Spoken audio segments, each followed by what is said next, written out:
భారీ హైప్తో రిలీజ్ అయ్యి box office దగ్గర ఫ్లాప్ అయిన మూవీస్ ఏంటో ఈ వీడియోలో చూద్దాం. మన లిస్ట్లో first movie mega power star Ram Charan నటించిన గేమ్ చేంజర్. దాదాపు 3 ఏళ్లు షూటింగ్ జరుపుకున్న స్క్రీన్ ప్లే పాత చింతకాయ పచ్చడిలా ఉండడంతో మూవీ ఫ్లాప్ అయింది.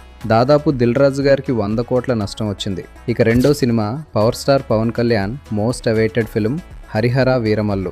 పవన్ కళ్యాణ్ మొదటిసారి ఒక చారిత్రాత్మక పాత్రలో కనిపిస్తుండటంతో ఫ్యాన్స్ పండగ చేసుకున్నారు. గ్రాఫిక్స్ క్వాలిటీ సరిగ్గా లేకపోవడం, కథలో పట్టు లేకపోవడంతో బాక్స్ ఆఫీస్ దగ్గర ఈ సినిమా ఫ్లాప్ అయింది. మూడోది మన రెబల్ స్టార్ ప్రభాస్ నటించిన ద రాజా సాబ్. ప్రభాస్ని ఒక హారర్ కామెడీ జానర్లో చూడడం అంటే కొత్తగా ఉంటుందని అంతా ఎదురు చూశారు. ఫస్ట్ డే కలెక్షన్స్ బాగున్నా వీక్ డేస్లో సినిమా నిలబడలేకపోయింది. రొటీన్ స్టోరీ లైన్ వల్ల ఆడియన్స్ డిసప్పాయింట్ అయ్యారు. చూశారుగా ఫ్రెండ్స్, కేవలం స్టార్ పవర్ ఉంటేనే సరిపోదు, బలమైన కథ కూడా ఉండాలి. మీ దృష్టిలో ఏ సినిమా హైప్కి తగ్గట్లేదు కింద కామెంట్ చేయండి. ఈ వీడియో నచ్చితే లైక్ చేసి మన ఛానల్ని సబ్స్క్రైబ్ చేసుకోండి.